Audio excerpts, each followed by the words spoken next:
I'm completely unaware of everything that's going on, but that's because I've been on a trip. And we'll play a game of I'll tell you where I went, Do, and do, then do, do, do, do. you tell me how many EVs I saw, which I don't remember the exact number, but I'll give you a rough estimate. I can estimate it. How many I saw and of what type. Who is you? Who is me? I is Phil Royle. I'm one of the podcast hosts here with at least 4 years of experience in automotive journalism. No, five, because we've been doing the blog for 526. How many years have we been? No, we can't have been doing this blog for 6 years. We started before the pandemic, and it's now 2025. So that's all of 2020, Um, 21, 22, 23, 24. We're in our sixth year, seriously, of the blog. the Um, blog and the and fourth then of the podcast. yeah. So I've got at least that many years of experience. There I've you go. actually got more in the automotive content and journalism.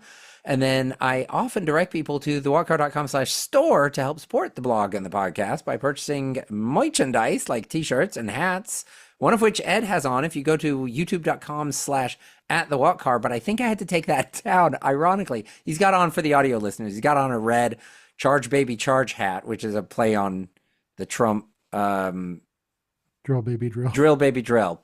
That's what it is. However, I believe I had to remove it due to tariffs. Tariffs. The irony. The irony. Ed, you're up. Yo. Ed Sanchez. I'm going to say 10 plus years in automotive content creation and moderation.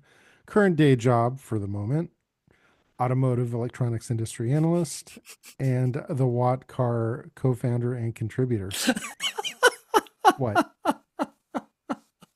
Say something's going on in your day job without saying something's going on in your day job. Well, other things which I would rather not share here, but All right. So I took a trip. I went through three different states, but I spent most of my last week in Texas. okay. And there, what EVs do you think I saw? And I'll You give want you me? a hint. One Okay. brand. Oh, okay. I'm going to say Ford. No, Tesla. I'll give you another hint here, or another, whatever it is that I'm going to give you. I only saw one type of Tesla over the course of the week. Just by pure numbers, I'm going to say Model Y. Cybertruck. What? Yeah, I saw like five of them. I saw not a single other one. And I drove down from Oklahoma, spent some time in Fort Worth, down to San Antonio, just north of San Antonio, over to Mhm. Houston, back to Fort Worth, then back out of the state north again. Huh. And I saw Interesting. it may have been more than five. It was definitely fewer than 10 Cybertrucks, but I saw quite a few. Interesting. Not another Tesla, no other EVs did I spot. Isn't that weird? That's a little not what I expected. It was not what I expected either, because I expected to see zero Cybertrucks. Because I thought Texans had some standards when it came to their pickup trucks. Well, it is made there. Well, yes, but it's always been like they have Texas edition trucks. I lived in Texas for like 15, 17 years, something like that. And everything like Dodge would have a Texas edition truck. I think Ford had a Texas Ford, edition Chevy. truck. Yeah. They all had a truck that was, it was probably just the same trim level as something else, but they'd have the Texas edition, the whatever it was, and they'd have a special Texas badge on it. I don't know if they do it anymore, but they did when you and I were there. They had all Yeah. of this stuff. And so I thought the Texans appreciated that. And instead, they'd all gone and bought the Cybertruck. Hmm. Yeah, Well, go figure. I but guess they they hadn't want bought to anything else. So support the hometown hero, I guess, or yeah, villain, depending I on your perspective. yeah.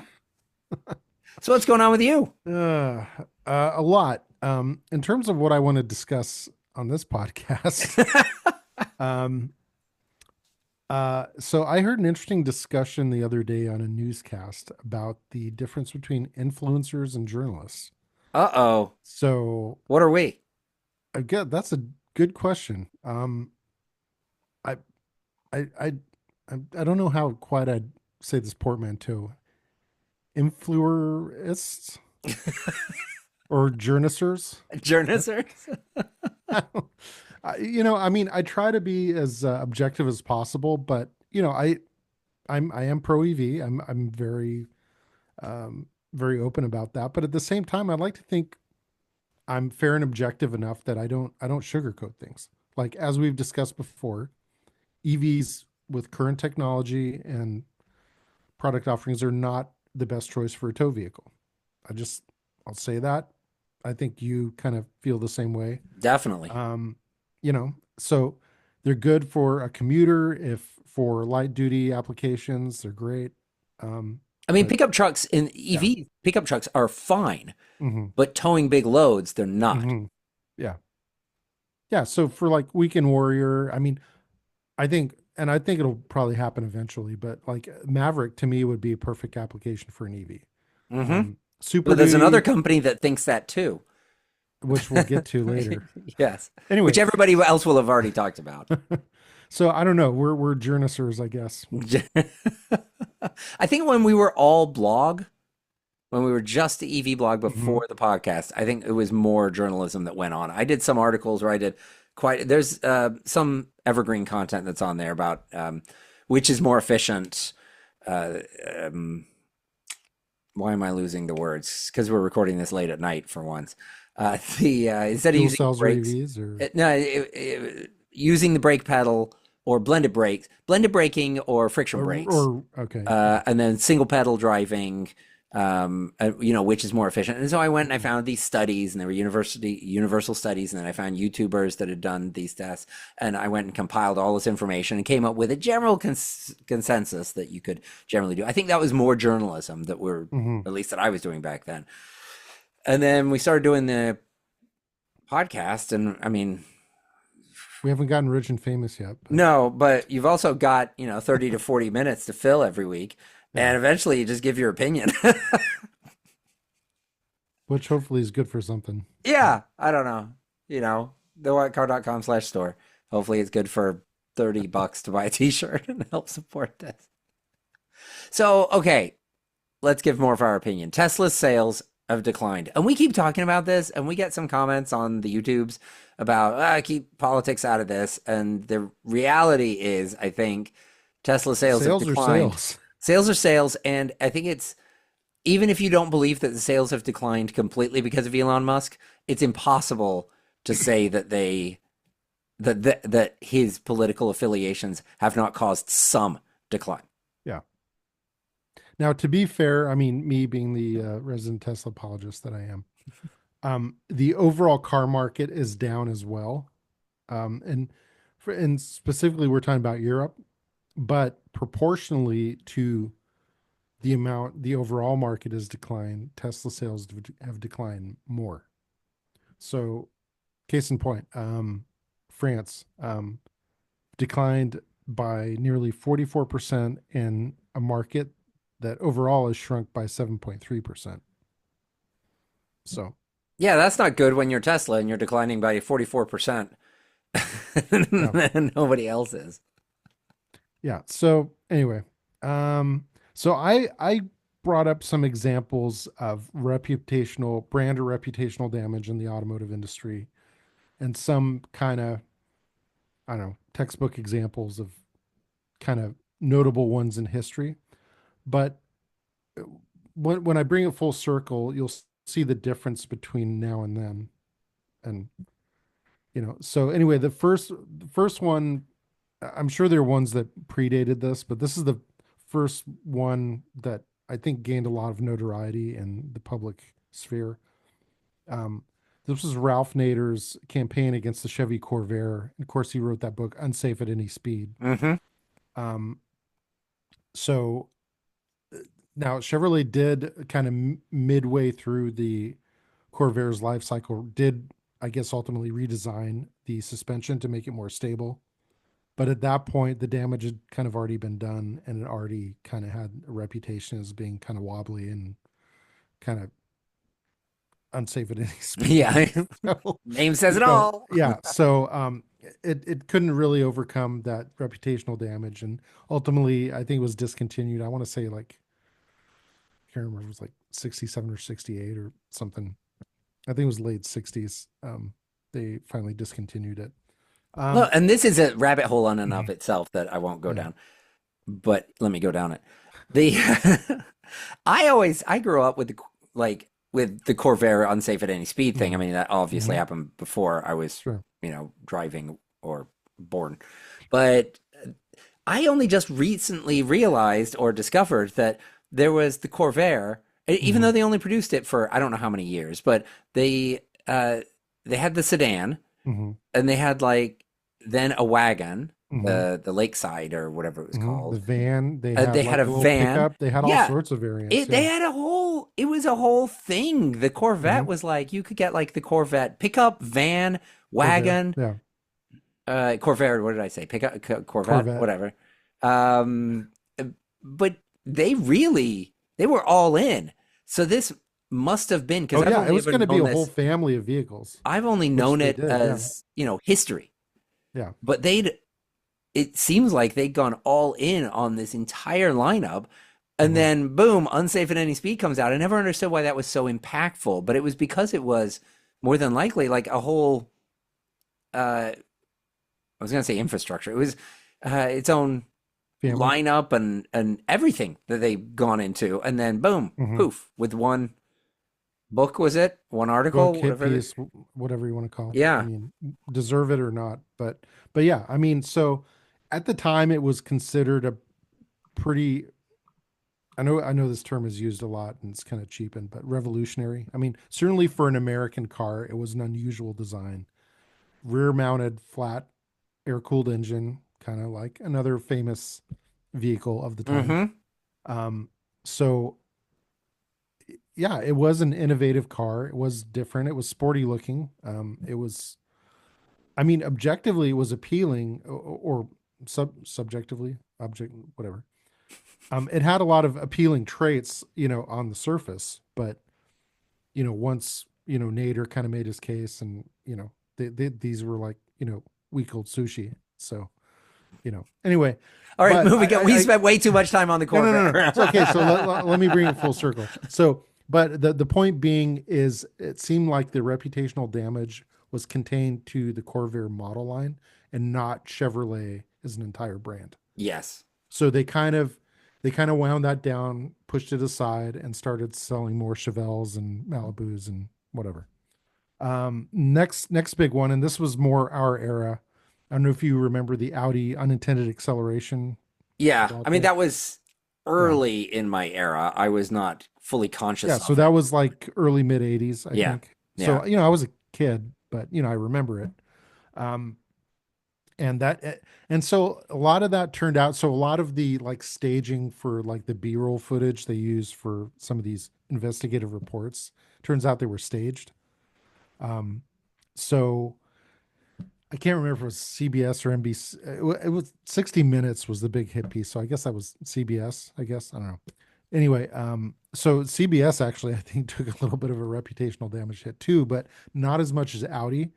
And I think at one point, I think the late 80s or early 90s, Audi seriously considered pulling out of the US market. That's how They bad were it got. flying high Yeah. at before that Hmm. unintended acceleration thing happened. They were, Hmm. if I've got my timeline right, Audi was dominating motorsports. They were expanding throughout Hmm. motorsports. They were like the kings of rally. Hmm. They were huge. They couldn't lose. Everywhere Hmm. they went, they brought their quattro technology and dominated. Hmm. Then Well, unintended even acceleration happened, and they basically disappeared from America. yeah. I mean, and I would say in my area, and I grew up in Northern California, which was, kind of a, Silicon Valley, yuppies, all that. Audi was kind of the alternative brand, I guess, if you want to call it that. So like the people that really wanted to, I guess, kind of showcase their status and wealth and success would get a BMW or a Mercedes. But the people that wanted to be a little bit kind of quirky and offbeat, but still kind of cool, they get an Audi. And so it was like Audis were a little bit less flashy than BMWs and Mercedes, but still kind of somewhat exotic and kind of premium. So they were really popular for a while, but and then after this whole thing came out, you just suddenly saw a lot fewer of them. Thankfully they recovered, but It took years Yeah. for them to regain their reputation. Uh, Next one I brought up was the Ford Firestone thing, where I guess the Ford Explorer had Firestone tires, and Ford specified a lower inflation than I guess Firestone did for ride quality Yep. reasons. That's right. Um, and I guess the allegation is this resulted in some tire blowouts and rollovers. Um, anyway, so I'd say both Ford and Firestone kind of took a little bit of a reputational hit with that, but they survived. The Explorer is still a model, is still a pretty popular model. Now, granted, it's not the same model as that era, but it's still a model in their lineup. They got over it. And most recently, so Hyundai and Kia have had a couple black eyes. So I guess some models with like, I think with the tumbler key ignition as opposed to like push button, I guess it was connected in the steering column with like a USB cable. And I guess they were like super easy to like jumpstart and start up by thieves. So By the that Kia boys, I believe they were called. the Yeah. Kia boys. Yeah. So they had that, and then also I think this predated the USB, the Kia boy thing a little bit. Is the recall of the Theta engines, and I think both of us at one point, I think you still do have a Theta engine. You have a Kia Optima. I used to have a Hyundai Sonata, which both had the Theta engine, and they were both okay. I mean, mine was part of the recall campaign, but they did whatever kind of examination or test on it, and they said, oh no, you're fine. But ultimately, I don't know if this was also for the naturally aspirated models, but on the turbo models, they increased the oil capacity post recall by a quart. Yeah. So I guess the original oil spec was a quart low, and they said no, oh, actually you need this much oil. So Yeah, that was there was more to it than that because there was a machining issue with the yeah. crankshaft and some of the oiling channels were getting they were kind of stuffed up and so things oil wasn't getting to the bearings. Mhm. But beyond that, yes, the fix was once they discovered that you didn't have the crank uh, issue with the metal in there is they Mhm. changed your dipstick. They didn't increase the capacity in any other way. You got a different dipstick. So you went from like a yellow top dipstick to an orange top dipstick. It was such a like a low tech thing. And as soon as they did that, I realized all these people that are like, "Oh, you don't overfill your car with oil because you can get all the pressure and whatever." It's like, no, the Kia just they changed the dipstick. You just had an extra quart. It's the Yeah. most bizarre thing. So anyway, but point being, all these companies overcame these scandals or issues somehow. They're still in business. Um, the difference being with Tesla is none of these other ones were caused by executives doing controversial or, um, off-putting things. Um, so I think that's where Musk kind of stands out as just kind of being the Cartman of the auto world, kind of like whatever, I do what I want. So, and he's Yeah, paying the price, or at least Tesla is. So, and it means that it's an easier fix in some ways. which we've discussed. Yeah, Like because you can fix the replace him as brand. CEO. Yeah, Yeah. you can replace the CEO. It's a far easier fix than making like the Corvair they had to get rid of because Hmm. it was just Damaged too goods at it that was too point. damaged. You've got Audi that basically had to nearly leave America. You got Ford. I don't remember having too bad of a reputation from the Firestone thing, but Firestone, I like people didn't Yeah, want they took those a hit. tires Yeah. anymore because you didn't know if they were safe or not. Hmm. And Hyundai, I don't really know. I've not really kept track of how that's actually affected their sales or anything. But if they just got rid of Elon, they would get Hmm. rid of that perception Hmm. overnight. It's Yeah. such an easy fix, And whether or not it, yeah, I feel their sales would rebound pretty quickly yeah, if they got rid of overnight. that. Yeah. Like all the people that sold their Teslas in protest would just buy another one. Yeah. And the irony is Elon would almost certainly still be on the board, but he would no longer be the face of the company, so to speak. Yeah. And it spread beyond that though, because you found an article that says New York State introduces bill to strip Tesla of its franchise dealer exception. Yeah. So So it's you want me to it's not unpack this just a little bit? individuals. Yeah, I mean, we don't want to spend too much time because we spent a lot of time so far on other Yeah. stuff, but it's gone beyond just celebrities selling their cars. There's like legislation against Yeah. this. I mean, in Canada, there's like legislation that is specifically targeting Yeah. Tesla and Starlink, and it's all directly affected by Elon. So what's Which, going on in New York? so again, whole other podcast. I have kind of a philosophical issue with any kind of legislation that specifically targets a certain company or product. But anyway, Yeah, no, it seems problematic. yeah. Anyway, so basically in the early days, I don't know exactly when, I want to say like 2012, 2013. So New York State is one of the many states that have a very powerful dealer lobby. And when they heard Tesla was coming in and say, "Oh, well, we don't want to deal with franchise dealers. We want to sell factory direct." The dealer lobby, put up a big fight. And the compromise deal was Tesla could have 5 showrooms or dealerships or sales galleries or whatever you want to call them across the state. They said, "Okay, you can have 5, but that's it. We're not going to give you any more than that." So they got that. So what this bill is doing is threatening to take that from Tesla and reallocate it to presumably Lucid and Rivian and other EV startups. So that 5 number is not like Tesla gets 5. It was they were allowing 5, period, in the Uh, state. well, so at the time, Tesla was really the only Yeah, like yeah, yeah, EV specific brand of note. yeah, So they said, okay, we're going to let you do 5 in the whole state that are exempt from the dealer franchise yeah. requirement. So, but now I guess the Democrats are saying, okay, we're going to take that away. We're going to, you know, can, going to kind of play Robin Hood with your allowance, I guess. So, yeah, so there's a proposal out to take it away from Tesla, give it to Lucid and Rivian, presumably. I, I don't like this, and not because I'm a huge lover of what Elon's been doing. I just have a hard time, like I said, with legislation or rules that single out an individual company.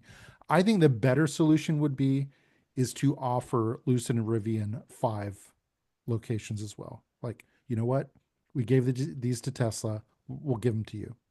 Not we're going to take away everyone's pie and take your lunch money and give it to someone else. It's like why can't you just kind of expand the pie? But I don't know. No, Plus, I the other thing that really gets me about this smacks of like backroom deals with NADA, and I guess NIDA would be the New York Dealers Association, I guess.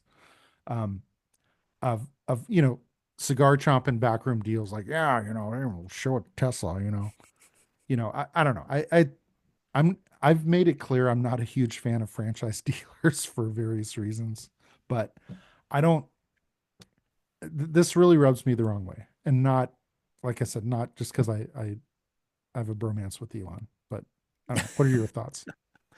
any legislation that is targeting an individual or a specific company is problematic. Yeah. Yeah. And I even the intention can even be good, and the execution of it can even be good, and it can accomplish what they want to accomplish. But when you're just targeting one, Hmm. then there's a problem. You got to write something so it's more generic Hmm. than just this one thing.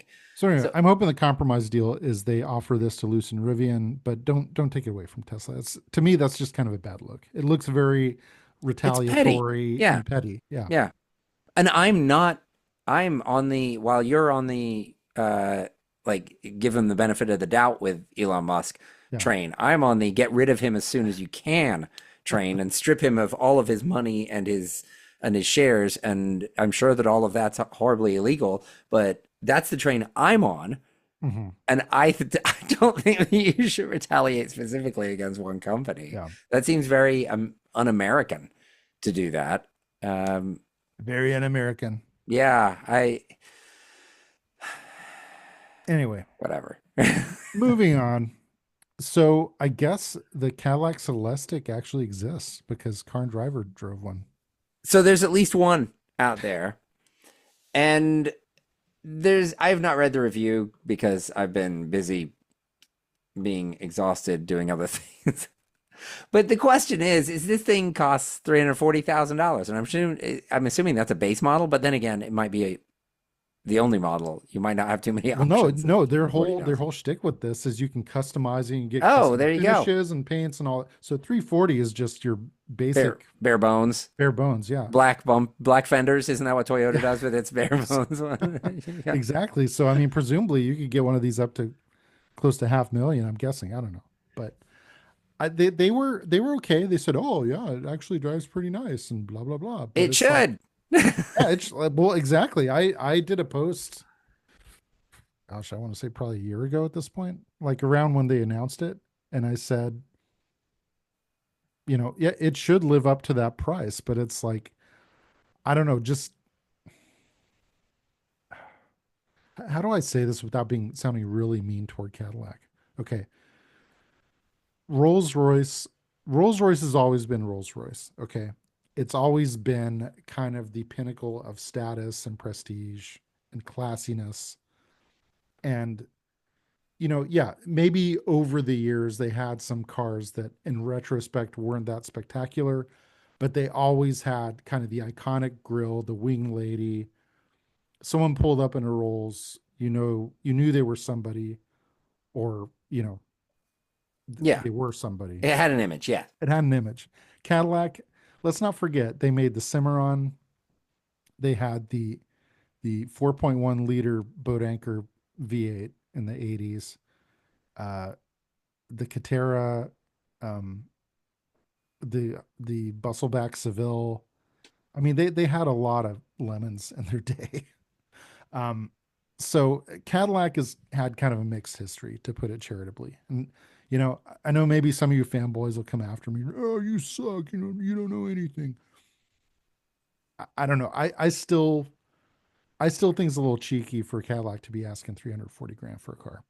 Now, if this were, let's say, 150 or even 200, I could say, okay, I mean, already like the Escalade V, I think is like 170 or something, isn't it? Yeah, I don't remember. When I look at this, Mm-hmm. the things that strike me are the back's like a weird fastback type looking thing. It should have been a wagon. Just Mm-hmm. go all in on the Yeah, wagon. yeah, I Make agree. it cool like an RS6 or something. Mm-hmm. And the nose looks like the Lyric. The Lyric, yeah. It's very kind Go of generic looking, I think. go Yeah. completely unique at this price range. Mm-hmm. You can drop all the brand the consistency within Mm-hmm. the brand, and you can go with something completely unique. And when you look at other companies that do stuff like this, like when Jag came out with its J220 or whatever that thing was, the that supercar from like Yeah. the 1980s, it dropped like all the brand design, and it went with something completely unique. And there's been a couple others I want to say, and I can't think of any, so I won't say any. But there's been a few others where they go into that like higher price range and they completely drop what it would Mm-hmm. traditionally Mm-hmm. look like. And they go with something else. Or like with BMW with the Z8, they kept a tiny Mm-hmm. element and then they went crazy on everything Yeah. else. This is a Lyric at the front, Mm-hmm. And unmistakably. and like a 6,000 SUX at the back, if you ask Yeah. me. But if you get that reference. Um, so I'll tell you what I think what I feel they should have modeled off on. And I don't know if you remember these concepts from a few years ago. Cadillac had two stunning concept cars, the CL and the El Mirage. Do you remember those? I'm Googling them now. Those were, Oh, to yeah. me, those were showstoppers. Like you saw that and you're like, dang, that's something. You know, I think that's what they should have made it. And I think even at that price, even at 300 plus grand, if it looked like that, you could almost get away with that. But as it's currently styled, I'm kind of with you. It's like in the front, it looks like a Lyric. In the back, I don't know what the heck it looks like. Um, and I think they're only going to make like three or 400 of them. So it's not like this is they're planning on selling 100,000 of them. But so they'll probably sell out, but it's kind of like why? Why? I I don't don't know. know if they will sell out. I don't know. That's a lot of money, and there's Yeah. a lot of cool other EVs and vehicles that you can get. And you've got, has Rolls ever actually made its electric one? They had one. Yeah, the Uh, Spectre. yeah, did they Yeah. actually produce Yeah, that? no, that's on the road. There's Spectre just is the thing when you get to this price range, you're at the point where I think if something's 340,000 and you're up against, versus I don't know. 400. Yeah, I don't think Like, it makes a difference. who cares? Yeah. 450, it's not, it doesn't matter. I don't think. Yeah. So I don't know how I much the rolls I want to cost. say the Rolls is 400 something. Yeah, it But, just but I mean, to your point though, at that point, nobody, the it's money like isn't the issue. Wayne Knight in Jurassic Park. See, nobody cares. It's like if you have that level of money, you're going to get what you want. And to me, the Spectre is just a much more desirable. It's a Rolls. It's like for that amount of money, would you rather have a Rolls or a Cadillac? I mean, let's be honest. Anyway, Yeah. moving on, much more mundane model, at least historically, the Jeep Compass. So Jeep showed off the new Compass, um, and interestingly, there's going to be a 375 horsepower EV model, which saying that in the same sentence as Compass is a little surprising. That is very surprising to me. Uh, but I guess this is going to be a thing, but possibly not in the U.S. It may be a Europe only model going forward. Hmm. Because it seems like Jeep is trying to kind of bring the Cherokee back. Um, so I think they have bigger ambitions for that than the Compass. Um, so I don't know. I think you know, I don't want to be too mean, but I think Stellantis overall has just got a lot of stuff going on they need to deal with. So yeah, I think they probably got bigger fish to fry than whether the compass is coming back in the US. But anyway, it looks nice. It looks cool. I mean, for that size and price class, that's a lot of power. Not unprecedented because I think the Volvo EX30 is am I thinking of the right one? I mean, I think the top model of that is like 400 horse, and Hmm. that's a tiny little pipsqueak of a crossover. So, I mean, kind of like the point you've made many times is it's easy to make power with EVs. Mm-hmm. So back in the day, you know, the idea of like a 300 horsepower crossover, be like, oh, what, Yeah. you know, Yeah. and The now it's hot like, rod. oh, $300, okay. 300, yeah, 300 horsepower is, It's like, all yeah, right, I don't know why you need that much power in something like this, but that's fine. Make them, sure. yeah. Uh, What would be really cool with 375 horsepower is the Slate. yeah. So, This is the Jeff Bezos like stripped down yeah, truck. so We he spoke backs about the, it last week, I think, or yeah, he backs before, this yeah. company financially. I don't know by how much because I haven't really read much, but this is like the modular design, super cheap, $35,000 pickup that I'm sure in the early iterations you'll be able to option up to 60 something thousand. I'm sure that that's how it's The going to go. Founders Edition. Yeah. And there's really no point to go into details on all of this stuff, but But it has crank windows. it's a stripped down version. I've got to wonder on a lot of this stuff. Like, okay, crank windows, can they really be that cost effective anymore? Like it was always, oh, you get a manual transmission, and that was cheaper than an automatic transmission. And I Mhm. think what's happened over time is just more people wanted the automatic, and now the automatic is cheaper to produce than the manual transmission, and everybody's dropped the manual. Well, yeah, I mean, you get economies of scale with Yeah, whatever, whether it's an automatic transmission, power windows, whatever. If the product mix becomes so tilted in a certain direction, it's just more efficient to make more of that sells than to keep cranking out this, weirdo little, crank window manual transmission, no AC. It's like, well, maybe on paper it costs less to build, but it's going to sit on the lot for like 3 years and nobody's yeah. going to buy it. Do we think the So slate's a good idea? I think it's kind of cool. I mean, whether I think it's going to be a huge seller, I mean, I don't know. I think it will have a following, if it even comes to market, like a lot of the EV startups. Um, But I think that's why it's getting a lot of attention is because it's it's got a different. billionaire. Well, it's got a billionaire backer. Yeah. Would we even be? Would it have gotten the attention? Like, remember the Wolf, that Alpha company? Wolf. Yeah. Yeah, the was the company Alpha or was the company Wolf? I don't even remember anymore. It was Alpha, and So they had like, Alpha and the Wolf was the truck model. Yeah. yeah, It they looked had, really cool. I'm like, yeah, I'd yeah, be all over that. and they I still got don't know if like, they're in production. no, they're not. You can guarantee they're not. With no research done on my Yeah. half, I will say that they're not. But if they were backed by a well-known billionaire, then those would have gotten more attention. That's just what Slate has managed to do. I think it's in the same category. It may or may not ever come to fruition.